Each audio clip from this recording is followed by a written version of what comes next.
여러분 확실한 펀드 매니저, 자산 관리사가 있다면 사람들이 이 사람에게 돈을 맡기겠죠. 저는 잘 몰랐는데 저는 워렌 버핏 이 사람이 투자가로서, 근데 이 사람 보니까 장기 투자가더라고요. 근데 단기 투자가, 주식 단기 투자로 유명한 사람이 있더라고요. 인터넷 딱 쳐보니까 딱 나오는 사람, 제럴드 로브라는 사람이 있습니다. 이 사람이 약 40년 동안 1만 달러를 3억 달러로 3만 배 불린 사람이래요. 그래서 이 사람이 이 사람은 한 달 안에 주식을 넣었다 빼요. 단기 투자의 제왕이라고 할 만큼 그런 사람입니다. 근데 이런 사람의 안목에 따라 여러분이 이 사람한테 투자하는 곳에 같이 투자하면 돈을 벌 수 있겠죠? 예? 뭐 별로 그런 생각 안 드세요? 예. 근데 이렇게 확실하게 이 사람이 하는 것을 따라하면, 그리고 이 사람에게 돈을 맡기면 이 사람이 불려줄 사람이다. 그러면 누구나 돈을 맡깁니다. 그렇죠? 우리나라도 전에 그런 사람이 있었어요. 주식 그 사람이 딱 찝기만 하면 정말 막 뛰어오르는. 그런데 많은 사람이 그분에게 돈을 맡겼다가 나중에 폭삭 망합니다. 네, 그런 일도 있었어요. 자, 이 돈을 맡기면 돈을 불려줄 사람이 있다면, 확실하다면, 이렇게 망하지 않고 확실한 사람만 있다면 맡길 수 있을 거예요. 자, 또 만약에 어떤 병이든 깨끗하게 치료하는, 완치시키는 의사, 이 사람에게 내 몸을 맡기면 무조건 내 병은 깨끗하게 치료돼. 그러면 여러분들이 무조건 이 사람에게 찾아가서 내 몸을 맡길 수 있겠죠. 네, 그런데 아쉽게도요, 이 세상에 아무리 뛰어난 명의가 있어도 모든 질병을 다 고치는 것은 아닙니다. 물질도 건강도 내가 마음 놓고 정말 다 맡겨서 나를 좀 책임져 줬으면 좋겠는데, 그럴 수 있는 사람은 이 땅에 존재하지 않습니다. 그런데 하나님께서는 우리에게 우리의 인생을 하나님께 다 맡기라고 우리에게 요청하셔요. 왜냐하면 하나님께서 우리를 책임지실 거니까. 그런데 하나님은 너무나 확실한 펀드 매니저시고, 확실한 의사시고, 확실한 뭐든지 제일 확실하신 분이에요. 근데 문제는 뭐냐면, 우리가 이렇게 확실한 분을 알고 있는데도 불구하고 그분께 우리를 온전히 내어드리지 못하고 맡겨드리지 못한다는 거죠. 그래서 주님 앞에 기도해 놓고 주님이 이 길을 가라 그러면 아니에요. 이 길 갈 것 같아요. 그리고 주님이 말씀하셔도 자기가 판단한 대로 가요. 왜냐하면 하나님이 믿었지 못한 거예요. 우리 안에 하나님을 향한 전적인 신뢰와 이 믿음이 있어야 되는데 이게 쉽게 생기는 일은 아닌 것 같습니다. 그런데 우리는 성경을 통해서, 그리고 역사를 통해서 하나님만이 우리의 전 인생을 맡겨도 가장 확실한 분이란 것을 이미 성경을 통해서, 역사를 통해서 많은 증거와 증인들의 이야기를 들어왔습니다. 그런데도 불구하고 잘 맡기지 못해요. 근데 오늘 제가 여러분들한테 우리 인생을 정말 확실히 맡길 만한 분이 우리 하나님이심을 오늘 말씀을 통해서 여러분들에게 좀 더 보여드리려고 그래요. 소개시켜드리려고 그래요. 그래서 여러분들 마음 안에 정말로 하나님께 내 인생을 전부 다 맡겨야겠다. 정말 주님이 말씀하신 대로 내가 다 따라 순종하는 그런 사람이 되어야겠다. 이런 마음이 들도록 하나님을 여러분에게 좀 소개해 드리려고 합니다. 자, 우리가 지난주에 야곱이 이제 이삭의 집을 떠나는 장면을 보았습니다. 근데 이 떠나는 것 자체가 말씀드렸다시피 이제 하나님께서 야곱에게 새 창조의 역사를 시작하시는 거예요. 그렇죠? 야곱이 자기 인생을 자기 힘으로만 살려고 하던 전형적인 세상 사람의 모습이었어요. 근데 그 야곱을 하나님께서 변화시키시려고 그래요. 바꾸시려고 그래요. 그래서 그를 광야로 불러내신다 했죠. 근데 하나님께서 야곱을 불러내시는 광야는 가나안이 아니라 오히려 하란이었습니다. 그렇죠? 그래서 그 야곱이 아버지 집을 떠날 때, 자, 창세기 28장 10절 한번 보시죠. 28장 10절 함께 읽겠습니다. 야곱이 브엘세바에서 떠나 하란으로 향하여 가더니, 아멘. 여기 보면 브엘세바를 떠나라는 말이 나오죠. 예. 근데 여기서 떠나라는 단어와 오늘 29장 1절에도 보면 야곱이 길을 떠나 이런 단어가 나오죠. 예? 근데 똑같이 한글 성경에는 떠나라고 돼 있지만 히브리어 성경은요, 두 글자가 다른 원어로 쓰여 있습니다. 앞에 있는 떠나라는 단어는요, 야차라는 단어를 쓰는데, 이거는 성경에 이스라엘 백성들이 애굽에서 나올 때 있죠. 하나님이 이스라엘 백성들을 인도하여 내셨다가 이 야차의 사역동사예요. 예? 나오게 이끌어내셨다. 이 나오게 하다라는 동사가 이 야차라는 동사예요. 근데 이 야차라는 동사가 이 바벨론에 잡혀갔던 이스라엘 사람들이 나올 때도 역시 야차라는 동사를 씁니다. 다시 말하면 하나님의 구원 역사가 시작되는 시점에 바로 야차라는 동사를 썼어요.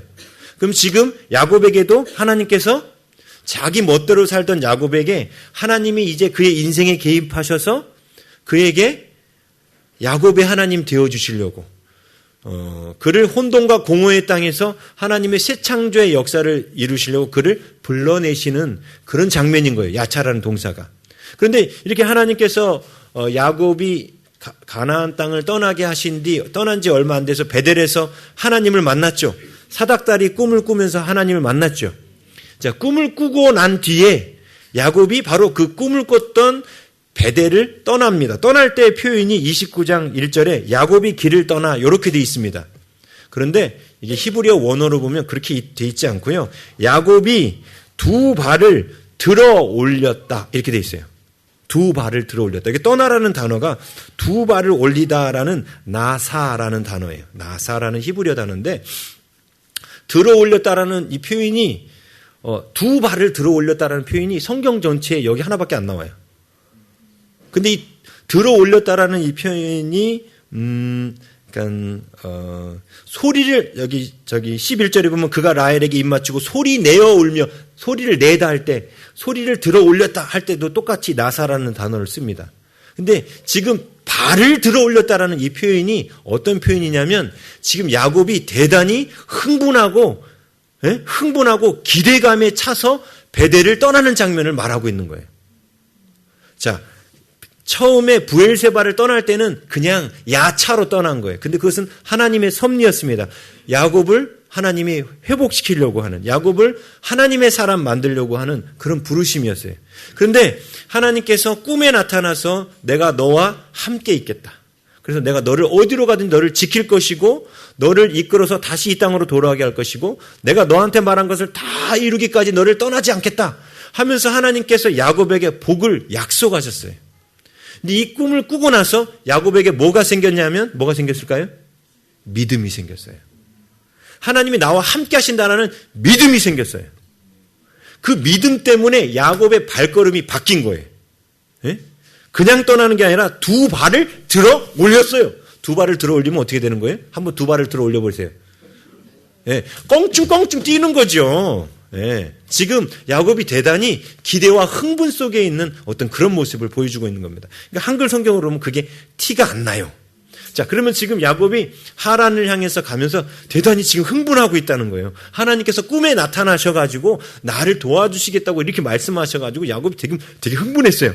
자, 흥분을 하고 지금 야곱이 사실 베델에 이르기까지 한 이틀 정도면 온다고 했죠.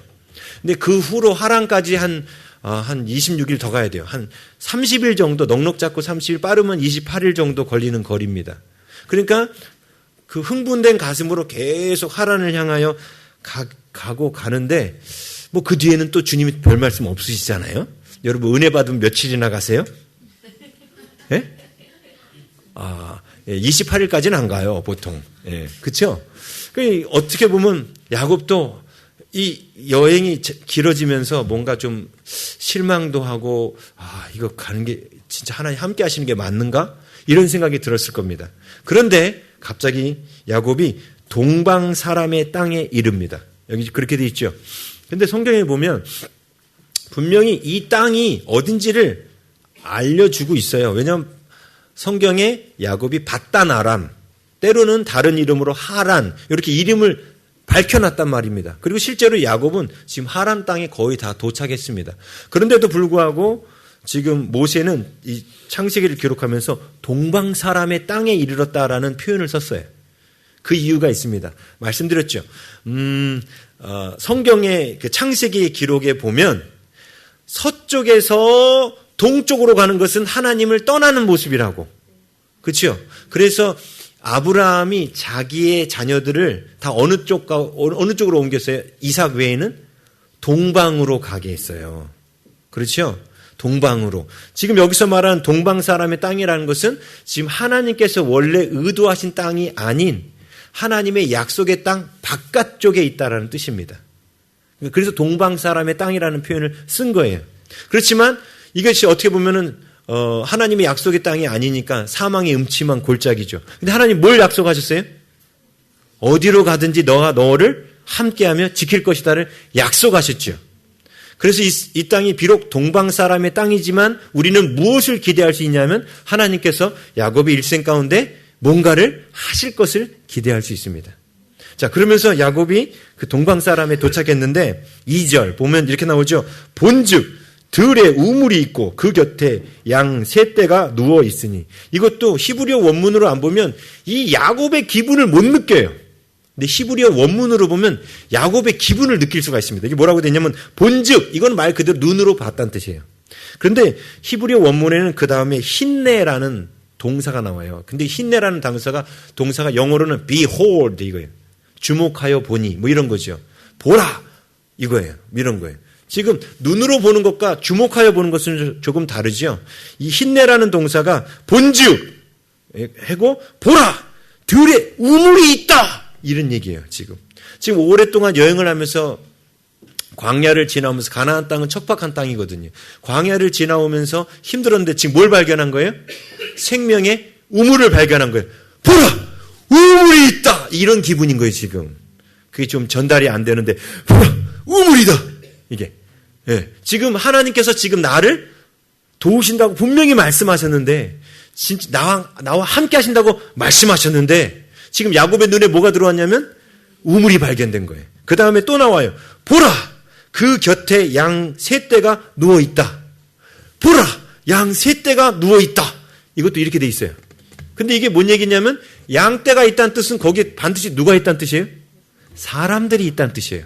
그러면 여기는 지금 안전한 곳이란 뜻입니다. 지금 야곱이 왜 흥분했어요? 보라! 보라! 왜 흥분했어요 이렇게? 예? 드디어 하나님께서 나를 안전한 곳으로 데려오셨다는 그것에 야곱이 지금 흥분한 거예요. 근데 그 다음에 거기 이제 목자들이 있었죠. 목자들에서 4절에 가보면 4절부터 8절까지 해보면 히브리 원어로 보면 와요메르 이 단어가 계속 왔다 갔다 반복돼요. 이게 무슨 뜻이냐면 이르되, 우리 개역 성경에는 이르되라고 되어 있어요. 야곱이 그들에게 이르되가 그가 말하되거든요. 이게 그 히브리어로 와요메르 이거예요. 그런데 그들, 그 목자들이 이르되 이렇게 나왔죠. 이게 와요메루예요. 그런데 이게 지금 그 히브리어로 이렇게 기록된 성경에서 모세는 이게 와요메르 이걸 반복하면서 야곱의 이 흥분됨 속에 하나님께서 야곱에게 약속하신 것들을 이루는 것에 대한 그 기쁨, 어떤 그것이 발전하는 모습을 이 히브리어 동사의 어떤 운율을 통해서 표현하고 있습니다. 우리가 볼 땐 그냥 안 보이죠. 네, 근데 그래서 원문으로 봐야 이게 보이는데 4절에 보니까 야곱이 지금 사람을 만난 거예요. 너무 반가워가지고 그들에게 와요메르 말합니다. 네, 형제여 어디서 왔느냐. 지금 목자들한테 물으는 거예요. 근데 거길 목자들한테 뭐라고 불러요? 네, 형제여. 아주 반가운 거죠. 네, 오래간만에 사람을 만났거든요. 아주 반가워서 어디서 왔느냐 이렇게 물을 때 와요메루 그들이 대답합니다. 하란에서 왔노라. 자, 보십시오. 지금 야곱에게 하나님이 함께 하시며 인도하시겠다는 그 약속대로 처음 그들에게 보인 것은 우물과 사람들이 있는 양떼. 이 모습만 해도 벌써 하나님께서 인도하심에 대한 그 기쁨이 오기 시작한 거예요. 그런데 그 뒤에 목자들한테 무슨 얘기를 들었냐면 이들이 어디서부터 왔다고 그래요? 하란. 그러면 지금 내가 가려고 하는 목적지에 거의 다 온 거지요. 네, 거의 다 온 거예요. 하란에서 왔노라 이렇게 되어 있습니다. 자, 근데 지금 야곱이 하란을 가는 이유가 뭡니까? 그렇죠. 외삼촌 라반의 집을 찾아가는 거예요. 그래서 이 야곱이 그 바로 다음에 질문합니다. 또 와요메르가 나와요. 야곱이 그들에게 이르되 너희가 나홀의 손자 라반을 아느냐? 그랬더니 그들이 이르되 와요메루 뭐라고 말해요? 아노라. 여기서 이 알다라는 단어가 야다라는 단어를 써요. 이 뜻은 뭐냐면 가깝게 지낸다는 사이 뜻이에요. 친하게 지내는 사이란 뜻입니다. 지금 야곱이 하란에 와서 하란이 대단히 큰 도시예요. 엄청 큰 도시입니다. 여러분 지금이야 뭐 주민등록번호 갖고 경찰서 가면 다 찾아줘요. 그죠? 근데 옛날에 만약 저 시골에서 보따리 싸들고 서울역에 엄마 찾아 왔어. 찾을 수 있을까요? 그렇게 힘든 일이에요. 근데 그 당시 뭐 서울역에 오면 그래도 버스라도 타고 오고 뭐 교통편이라고 하지. 하란이라는 도시가 대단히 큰 도시인데 거기서 라반 찾기는 한강에서 한강 모래사장에 떨어진 바늘 찾기보다 더 힘든 거예요. 이게. 그런데 놀라운 건 이 사람들이 누구를 안다고요? 라반을 아는 거야. 지금 계속 발전하고 있어요. 하나님이 자기를 인도하시고 붙들어 주시고 함께 하심이 갈수록 커지고 있는 거예요. 라반을 아는 자들을 만난 거예요. 이게 우연입니까? 아니요. 하나님께서 함께 하신다는 것에 대한 약속이 이루어지고 있는 것을 지금 야곱이 확인하고 있는 겁니다. 자, 근데 라반을 아노라 했을 때 또 야곱이 와요메르 합니다. 야곱이 그들에게 이르되 그가 평안하냐? 이 라반이 평안하냐? 와요메루 그들이 이르되 평안하니라. 그런데 여기서 그 다음 얘기가 또 나옵니다. 그의 딸 라헬이 지금 양을 몰고 오느니라. 자, 라반의 집을 찾아가는 진짜 이유는 뭡니까? 장가 가려고. 라반의 딸하고 결혼하려고. 근데 지금 누가 온대요? 라반의 딸 라헬이 온다는 거예요. 그의 딸 라헬. 아주 여기 강조해놨어요. 그냥 라헬이라고 안 하고 그의 딸 라헬. 이게 지금 어떤 일이냐면 갈수록 정말 너무너무 형통한 거야. 이 길이. 헤매지도 않고 한 방에 찾아버렸잖아요. 그렇죠? 예. 그때 지금 양을 몰고 오느니라. 그러면 이제 조금 있으면 라헬을 만날 것 같은 거야. 예? 그런데 이제 그 뒤에 이제 라헬이 이제 거기 있는데 도착합니다. 도착했을 때 9절에 보니까 야곱이 그들과 말하는 동안에 라헬이 그의 아버지의 양과 함께 오니 이렇게 돼 있죠. 예. 그의 아버지 양과 함께 오니 그가 그의 양들을 치고 있었기 때문이다. 라헬이 정말 도착해요. 여러분 여기 보면 야곱이 길을 떠날 때 29장 1절에 떠날 때는 진짜 기쁨에 의해서 떠날 때 있죠. 하나님이 꿈에 나타나서 말씀하신 것을 믿으니까 기쁨이 생긴 거예요. 아브라함도 이게 아브라함에게 있어서는 어떤 사건이냐면 창세기 15장에 하나님이 별을 보여주시면서 내 자손이 이와 같이 많아지리라 할 때 아브라함이 그걸 믿었습니다. 그래서 기쁨이 그 안에 있었어요. 그러니까 지금 야곱에게 첫 하나님을 믿는 믿음으로 말미암는 결과 기쁨이 온다는 거예요. 정말로 우리가 하나님을 신뢰하고 믿으면요 우리 안에 이런 믿음이 오고 기쁨이 옵니다. 그리고 흥분돼서 설렘이 와요. 설렘. 하나님께서 하실 일이 막 기대되면 이런 설렘이 와요. 근데 하나님이 안 믿어지면 하나님이 내가 너에게 복을 주리라 그래도 복을 주실 수 있겠죠. 이게 뭐예요? 복을 주실 거란 게 안 믿어지는 거예요. 근데 야곱은요 처음에 이렇게 확실하게 믿어졌어요. 너무나 믿어졌어요. 그래서 하나님 하실 일이 기대됐습니다. 요즘 하나님께서 여러분들에게 많은 말씀을 하시는데 하나님이 여러분들에게 약속하신 것들이 믿어지십니까? 우리 그 약속을 우리 지난주 요절로 외웠잖아요. 내가 너와 항상 함께 있겠다. 이 말씀이 정말로 믿어지면 우리 안에 뭐가 있냐면요. 기쁨이 넘쳐야 돼요. 네? 기쁨이 넘쳐야 돼요. 네. 이게 하나님을 이렇게 기대하고 하나님을 기대하고 이렇게 믿으면 하나님이 더 사실은 신이 나셔요. 믿음이 없이는 하나님을 기쁘시게 할 수 없다고 그랬죠. 근데 우리가 하나님을 막 믿고 기대하잖아요. 그럼 하나님이 너무나 신나셔요.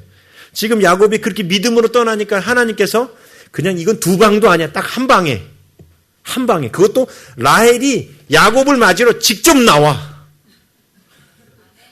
그죠? 여러분들 가운데 하나님이 우리 청년들 좋은 배우자 만나게 하실 줄 믿습니까? 저기 이미 짝이 있는 사람들은 별로 이 믿음이 아멘 소리가 없어. 이미 짝이 있으니까. 근데 하나님이 나에게 좋은 믿음의 배우자를 주실 줄 믿습니까? 믿으면 어떤 마음이 들까요? 기쁘고 기대가 오고 설레는 겁니다. 이게 믿음이 있다는 뜻이에요. 근데 하나님 그 얘기를 들어도 뭐 주시겠죠. 뭐 이건 안 믿는다는 뜻이에요. 이게. 예? 근데 진짜 우리 안에 그 믿음이 없다면 감사한 건 성경에 믿음은 선물이라고 하나님 표현하셨어요. 믿음은 내가 만들어야 만들 수 없는 거예요. 하나님께서는 야곱에게 그 믿음을 주시기 위해서 꿈에 나타나신 거예요. 그래서 그에게 믿음을 선물로 주신 거예요. 여러분 안 믿어지면 하나님 제 꿈에라도 나타나서 백마탄 왕자가 나타날 것이 믿어지게 하여 주시옵소서. 그럼 꿈에 나타나서 사닥다리 보시면서 내가 나를 믿느냐, 내가 너를 이 백마탄 왕자를 보내겠노라 이렇게라도 하셔서 믿음을 주실 거예요. 네. 왜? 믿음이 없이는 하나님을 기쁘시게 못하니까. 그래서 하나님 우리에게 먼저 이렇게 믿음부터 주시는 거예요. 그런데 감사하게도 야곱은 하나님의 그 약속을 믿었기 때문에 이렇게 반응을 했고 하나님의 그 약속에 그대로 반응하니까 하나님은 정말로 야곱의 길을 그대로 믿음은 바라는 것들에 실상이 되게 하신 거예요. 척척척척척 그냥 일사천리로 쫙 진행돼서 라헬이 오지 않습니까? 근데 중요한 것도 이거죠. 라헬이 왔는데 시큰둥하게 반응 보이고 왜 시큰둥할까요? 라헬은 지금 애를 생산할 수 있는 최소한 한 20, 30대 정도예요. 근데 야곱의 나이가 참고로 몇 살이라고 그랬죠? 이때가? 77.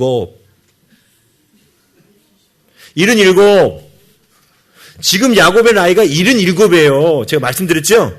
야곱이 브엘세바를 떠날 때 나이가 77이라고. 여러분 77이 와가지고 선희 씨 저랑 결혼해 주겠어요. 그러면 할렐루야 하고 결혼하겠습니까? 예? 그 다음에 문제는 또 뭐예요? 예? 이 젊은 처자가 라반의 따님이 나를 환영해 줘야 되잖아요. 그 라반이 살아있을지 죽었을지도 몰라요. 지금 라반의 나이가 100살이 넘었거든요. 지금 한참 넘었어요. 예? 자, 그런데 어떻게 반응을 보이시는가 보세요. 9절에 보니까 라헬이 왔어요. 10절 야곱이 그의 외삼촌 라반의 딸 라헬과 그의 외삼촌의 양을 보고, 지금 외삼촌이라는 단어가 계속 반복되고 있어요. 그렇죠? 이게 말씀이 성취된 거예요. 지금 자꾸 거기다 집중하고 있어요. 외삼촌 라반의 딸 라헬과 그의 외삼촌의 양을 보고 나아가. 이게 라헬이란 걸 확증한 거죠. 네, 라헬이 온다고 했으니 정말 여인이 오는 거야. 근데 이 여인이 17절에 보니까 라헬은 곱고 아리따우니 이렇게 나와요. 그것도 고운 여자가 나온 거예요. 늙은 여자가 아니에요. 60대, 50대가 아니에요. 곱고 아리따우니가 나온 거예요. 네? 근데 좀 황당한 행동을 합니다. 갑자기 우물 아기에서 돌을 옮기더니 낑낑하더니 돌을 옮기더니요. 외삼촌 라반의 양떼에게 막 물을 먹여요. 지금 라헬하고 대화한 적이 있어요? 없어요. 근데 막 물부터 먹여요. 그러더니 뭐라고 하냐면 11절. 그가 라헬에게 갑자기 가더니 입을 쪽 키스를 했어요. 입을 맞췄어요.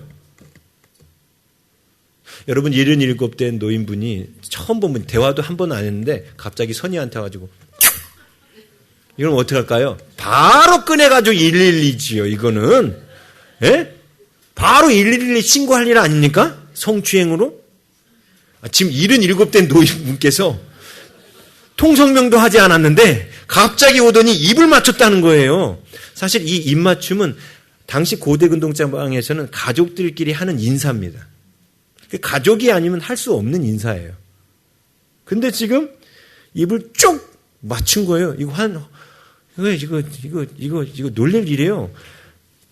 가족이 아닌 외간 남자한테 아무리 젊은 사람이라도 입술을 함부로 주진 않았습니다.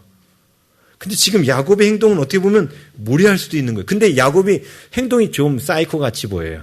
왠지 아세요? 입을 맞추더니 이것도 라헬이 막 물을 막 먹게 해주고 양들한테 물 먹이고 하는 거 보니까 이분이 왜 그러지? 뭔가 이제 고맙지요. 근데 갑자기 이분이 오더니만 황당하지요. 갑자기 당해서 뭐 정신을 차릴 겨를도 없었죠. 그런데 그 다음 반응, 갑자기 야곱이 펑펑 우는 거예요. 입 맞추고 소리내어 울며. 완전 사이코 아닙니까? 아무것도 모르는 라헬에게는 이 할아버지가 완전 사이코죠. 소리내어 펑펑 울어요. 왜 울었을까요, 야곱이? 예? 지금 여태까지 앞에 쭉 설명을 드렸잖아요. 야곱이 지금 왜 울었을까요? 그렇죠. 하나님이 해주신 게 너무 감사했어요. 지금 라헬한테 통성명도 안 해. 이 사람이 분명 라헬이야. 왜? 하나님이 나에게 지금 형통한 길을 주셨잖아. 분명 라헬이야. 확인도 할 필요도 없어. 라헬이야. 그래서 가서 바로 뽀뽀한 거예요, 그냥. 이건 야곱 입장이에요. 야곱 입장. 라헬의 입장이 아니고. 야곱 입장. 그래서 하나님이 이 여자가 맞구나. 왜? 하나님은 계속 형통하게 하시잖아요. 나랑 함께 하시잖아요. 그래서 이루시잖아요. 뽀뽀하고 나서 너무 감사한 거예요. 왜? 지금 하나님이 나와 함께 하신다는 그 사실이 너무 가슴으로 다가오는 거예요. 너무너무 감격한 거예요. 예? 자, 소리내어 울며 12절 그에게 이제 라헬에게 뭐라고 말하냐면 자기가 그의 아버지의 생질이요. 아버지 라반의 조카라는 사실을 밝히죠. 조카가 꽤 많이 늙었어요. 근데 충분히 이해돼요. 왜냐하면 라헬의 오라버니들도 있었는데 라헬의 오라버니들은 나이가 많았어요. 나중에 그래서 지금 라헬이 양을 치러 나온 이유는 고대 근동지방에서 양 치는 일은 나이 어린 사람한테 주로 맡기던 일이었어요. 왜냐하면 힘쓰는 일들은 이런 것들은 좀 어른들이 하고. 근데 아버지의 생질이요 리브가의 아들됨을 이제서야 밝힙니다. 그죠? 근데 이때 들은 거죠, 라헬이. 그때 라헬의 반응이 뭡니까? 라헬이 달려가서 그 아버지에게 알림해. 라헬이 왜 달려갔을까요? 성추행 당한 사실을 고발하려고 달려갔을까요? 네? 그 다음 보면 나오죠? 13절 라반이 그의 생질 야곱의 소식을 듣고 달려와서 여기 중요한 단어는요. 라헬도 달려갔고 라반도 달려왔다는 거예요. 이게 무슨 뜻이에요? 지금 야곱을 환영해 주고 있는 거예요. 환영해 주고 있는 거예요. 자, 여러분 제가 지난주에 야곱 얘기 시작하면서 그런 말씀 드렸죠. 하나님이 우리에게 주신 태초에 주신 그 생명 안에는 소중함, 안정됨, 용납됨이 그 생명의 어떤 특성이라고 그랬습니다. 나는 소중한 존재. 나는 대단히 하나님의 은혜 가운데 에덴이라는 걸 받고 아주 안정돼 있고 하나님 늘 아무 때나 나를 받아주시는 용납됨. 사람들도 나를 거절하지 않고 나를 기쁘게 받아줄 거야 하는 용납됨. 그죠? 이게 되게 중요한 거예요. 그래서 제가 지난주에 그 말씀 드렸잖아요. 맞벌이 하면 안 되는 이유. 엄마가 아이를 떼어놓고 가면 거절당했다는 상처를 받아요. 거절감. 예? 그런데 우리 하진이만 봐도 하진이가 엄마가 계속 옆에서 케어하고 최소한 유대인의 교육은 만 13세가 될 때까지 엄마가 붙어 있으라고 돼 있어요. 13세 때까지 엄마가 필요한 나이. 근데 13세가 넘어가면 엄마가 직장 나가셔도 돼요. 그때는. 그런데 그때까지 엄마가 옆에서 그렇게 해주는 게 나를 무조건 받아주는 엄마가 있구나. 이 용납함이거든요. 곧 이 아이에게 진짜 생명을 가르쳐 주는 거거든요. 근데 야곱 안에는 그게 없었어요. 왜냐하면 상처가 있었다 했죠. 이삭이 자기를 거절했거든요. 그리고 형 에서만 사랑했거든요. 그래서 사람들이 나를 거절할지도 몰라. 이 거절에 대한 상처가 있었단 말입니다. 그래서 이삭이 라헬을 만났을 때 사실은 상식적으로 뭐부터 해야 돼요? 라헬한테 통성명부터 해야 되죠? 근데 그거부터 안 하고 뭐부터 합니까? 뽀뽀하기 전에 뭐부터 했잖아요. 뽀뽀도 중요한데 그 전에 뭘 했어요? 그렇죠. 양에게 물 먹이는, 그 돌을 갖다가 힘들게, 이건 두세 사람이 옮겨야 되는 돌이에요. 성경에 그렇게 앞에 써 있어요. 두세 사람이 옮겨야 되는 돌을 지금 혼자서 낑낑 메고 옮긴 거예요. 예?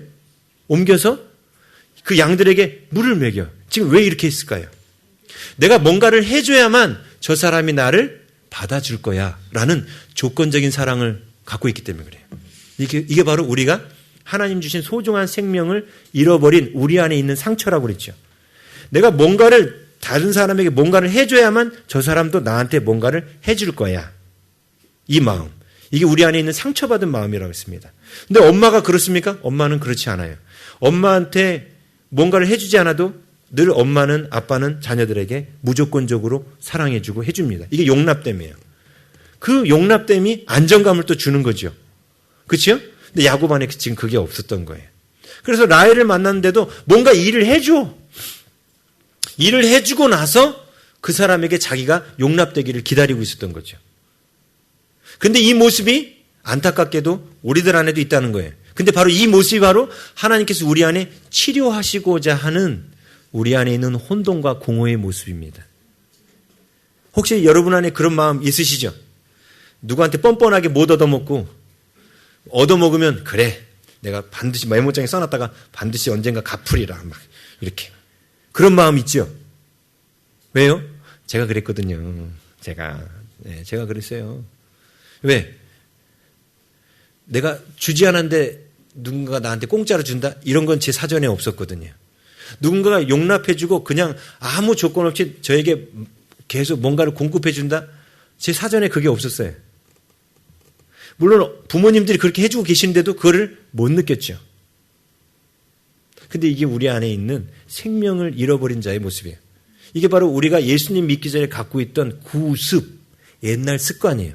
늘 뭔가 누구에게 사랑을 받으려면 내가 뭔가를 해야만 사랑받는다고 생각하는 그 생각. 그건 진리일까요? 거짓일까요? 거짓입니다. 사람들은 때로는 그렇게 반응할 수도 있어요. 그렇지만 우리 아버지 하나님은 우리가 뭔가를 하기 때문에 우리를 사랑하시는 분이 아닙니다. 우리가 우리의 죄를 용서함 받는 게 우리가 착한 일 많이 하기 때문에 우리를 용서해 주시는 게 아니에요. 그냥 그 아들을 죽이셔서 우리들을 그냥 일방적으로 용서해 주신 겁니다. 그 사랑을, 그 죄사함의 은총을 받아들이는 것부터가 우리의 생명이 회복되기 시작하는 거예요. 근데 야곱은 아직 지금 하나님을 기대하고 믿음 가운데 막 펑펑 울면서 하나님께 감사하는 마음이 올라오는 까지는 좋았는데 아직도 그의 삶에 그게 보이시죠? 용납되지 못함에 대한 두려움. 그게 보이시죠? 네, 아직은 다 치료된 게 아니거든요. 왜냐하면 이제 하나님이 그의 이런 모습을 어떻게 하시려고 그래요? 치료하시려고 그러는 거예요. 네.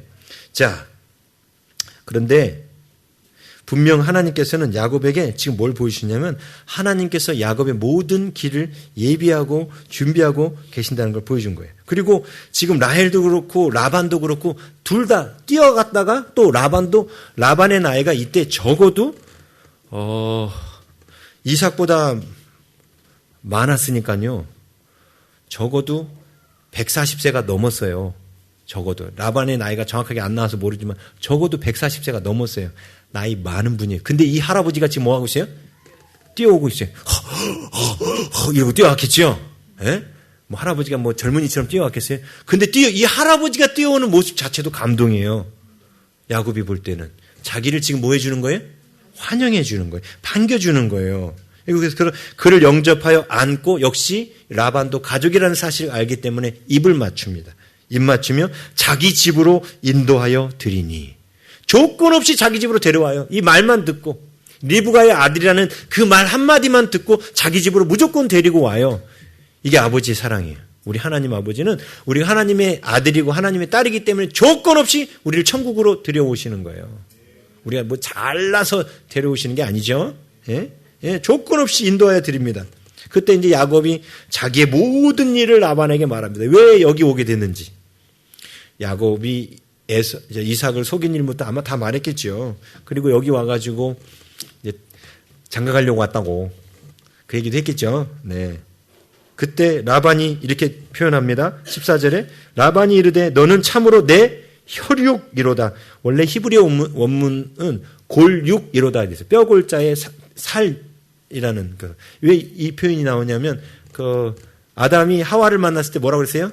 이는 내 뼈 중에 뼈요 살 중에 살이다. 그래서 히브리어도 똑같이 돼 있어요. 여기는 골육으로 돼 있어요. 옛날 개혁 성경은 골육으로 돼 있는데 그냥 납두지 왜 그걸 혈육으로 바꿔놨는지 모르겠네. 내 골육이란 뜻은 너는 나랑 한 몸이란 뜻인 거예요. 이게 완전한 용납됨이죠. 그렇죠. 지금 완전히 받아주는 거예요. 하였더라. 그러면서 야곱이 한 달을 그와 함께 거주하게 됩니다.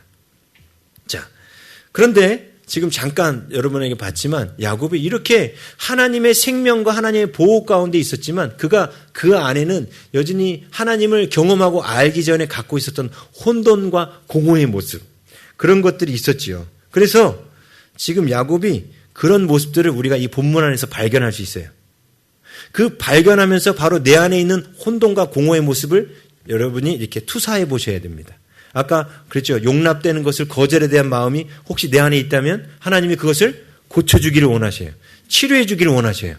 그래서 막 어떤 사람을 하나님이 보낼까요? 그러면 나의 안에 내가 뭔가를 해야만 저 사람들이 나를 사랑해줘.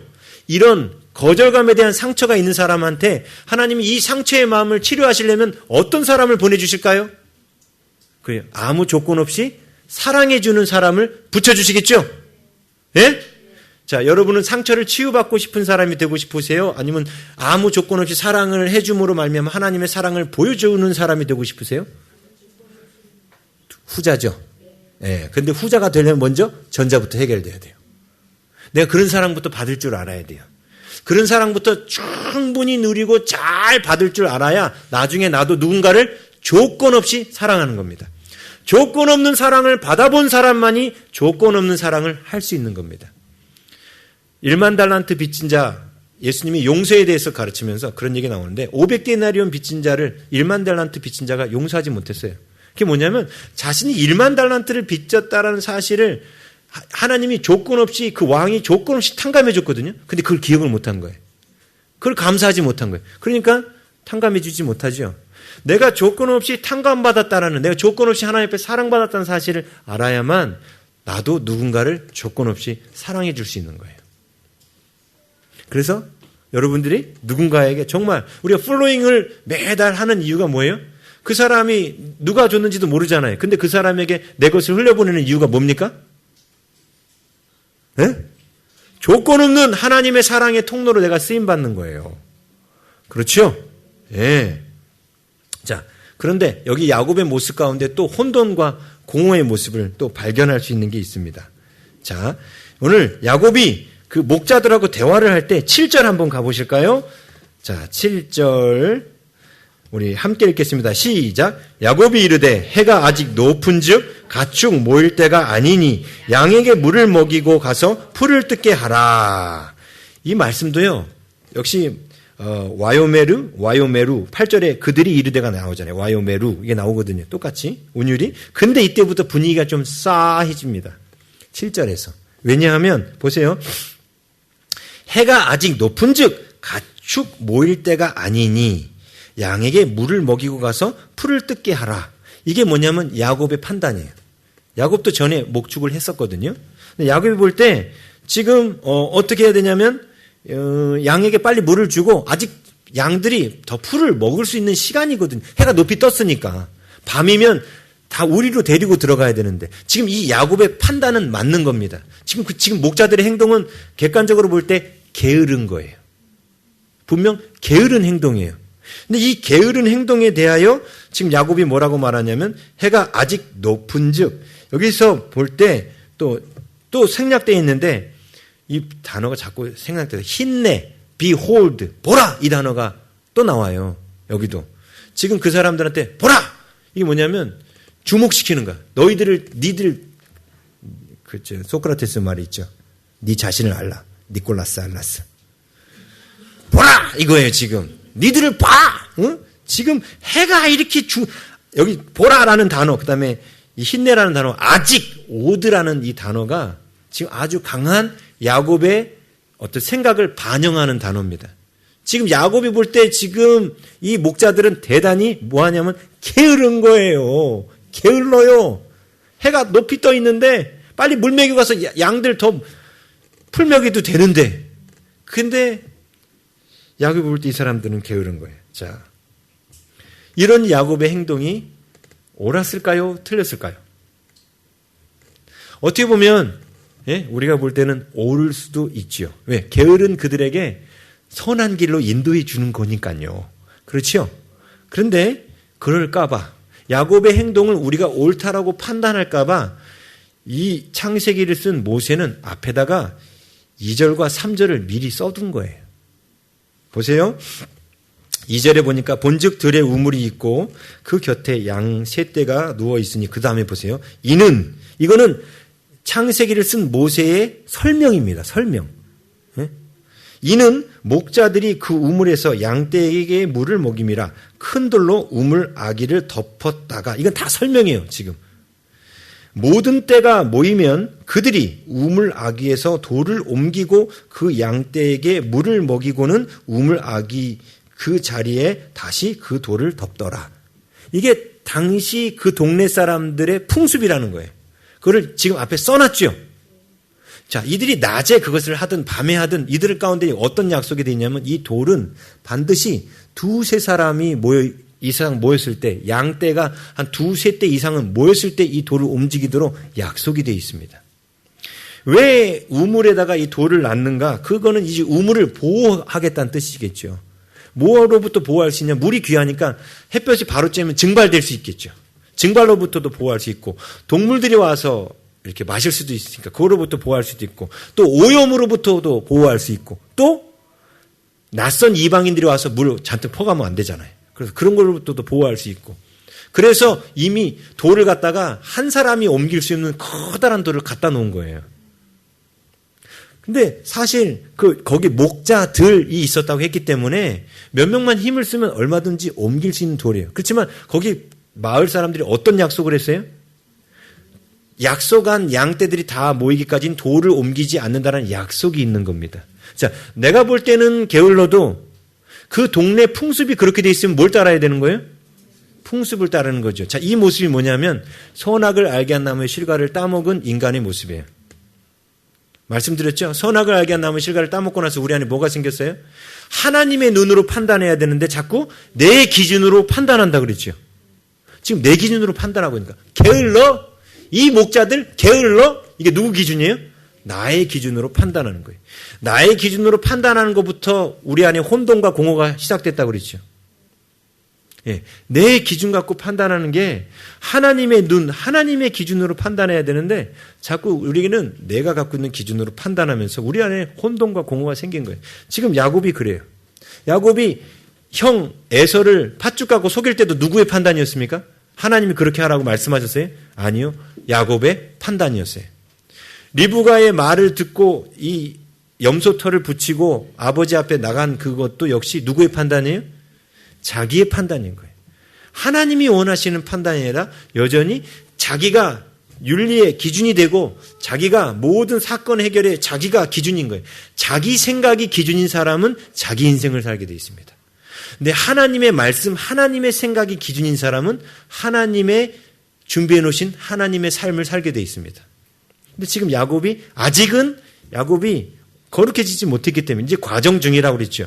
그래서 혼돈과 공허 가운데 있는 판단하는 야곱의 모습을 보게 됩니다. 그래서 야곱이 그들에게 말할 때 양에게 물을 먹이고 가서 풀을 뜯게 하라. 뜯게 하라. 아주 강한 어조로 말한 거예요. 네, 듣는 목자들이 어땠을까요? 여러분이 누군가가 여러분한테 와가지고 감나라, 배나라. 그럼 여러분들 마음이 어떨까요? 분명히 관습도 있어서 지금 돌을 움직이면 안 되는데. 그리고 여러분들 기분이 어때요? 그렇게 판단받을 때? 예? 나쁘죠? 기분 좋아요? 기분 좋은 분들 손 들어보세요. 제가 앞으로 가서 맨날 해드릴게. 기분 좋다고 하시니까. 기분이 나빠요. 기분 나쁘면 어떻게 반응할까요? 8절 그들이 이르되 우리가 그리하지 못하겠노라. 지금 되게 길게 기록됐지만 히브리어는 그냥 처음에 No! 이 얘기부터 나와요. No! I can't do that. 난 그렇게 할 수 없다. No! 그렇게 할 수 없어. 이렇게 하면서 단호하게 거절합니다. 때가 다 모이고 목자들이 우물 아기에서 돌을 옮겨야 우리가 양에게 물을 먹이느니라. 그게 여기 법이라는 걸 지금 또 설명해 준 거예요. 사실 그들이 게으른 것도 있어요. 그렇지만 지금 이것이 목자들 사이의 규칙이라는 거예요. 규칙. 그 목자들이 좀만 기다려서 모이면 그 다음에 아직 해가 떴으니까 양들에게 또 물을 먹이러 가면 되는 겁니다. 그런데 그 다른 사람을 기다리고 있는 이 목자들의 모습이 야곱 입장에서는 한심스러운 거예요. 시간을 조금이라도 더 아낄 수 있는데 이게 다 누구 기준이에요 지금. 근데 여러분 이게 누구 얘기 같아요 다? 내 얘기 같죠? 아, 저 사람 한심하다. 이렇게 움직이면 저 일이 빨리 끝날 수 있는데 왜 이렇게 저렇게 답답하게 움직이지? 딱 제 얘기예요. 제가 속 터져요 이러면. 그러면 막 어떻게 해요? 쪼아요. 뻑. 또 그 일이 직접적으로 저한테 뭔가 손해가 온다? 그럼 더 쪼옵니다. 뻑. 왜 일을 그렇게 합리적으로 하지 못하고 비합리적으로 일하느냐 하면서. 예? 근데 그게 우리들 안에 있는 모습이에요. 판단하고. 근데 사실 합리적으로 일하는 것보다 더 소중한 게 뭐냐면요. 약속을 지키는 겁니다. 약속을 지키는 거예요. 이 목자들은 약속을 했어요. 그 양떼들이 다 모이기까지는 돌을 움직이지 않겠다고 약속을 했어요. 여러분, 합리적인 것보다 더 중요한 게 약속을 지키는 거예요. 그렇죠? 그렇지 않아요? 여기 있는 분들이 다 합리적으로 일하겠다고 하고 어떤 정해진 규율을 지키지 않으면 교통신호등을 보니까 빨간불이지만 차가 없네? 합리적일 때는 어떻게 해요? 가버리는 거죠. 그렇죠? 합리적일 때는. 예. 근데 약속을 어기는 거죠. 근데 그럴 때는 어떻게 돼요? 자칫 뜻하지 못한 사고가 나죠. 내가 합리적으로 더 빨리 갈 수 있으니까. 내가 더 빨리 갈 수 있으니까. 근데 그것이 조금 더 기다릴 줄 모르는 뭔가 내 힘으로 바벨탑을 쌓아 올리려고 하는 우리들의 모습이라는 거예요. 근데 그 마음들이 또 누군가를 판단하기 시작하고. 예. 자, 그리고 나서 야곱이요, 놀라운 것은 이 돌을 77세 된 노인분께서 이 목자들이 안 움직이면 가만히 계셔야 되지 않습니까? 근데 라헬이 오니까 어떻게 행동해요? 혼자 자기 힘으로 낑낑 아마 쉽게 못 옮겼을 거예요. 왜냐하면 두세 사람이 옮기는 돌이라니까요, 이게.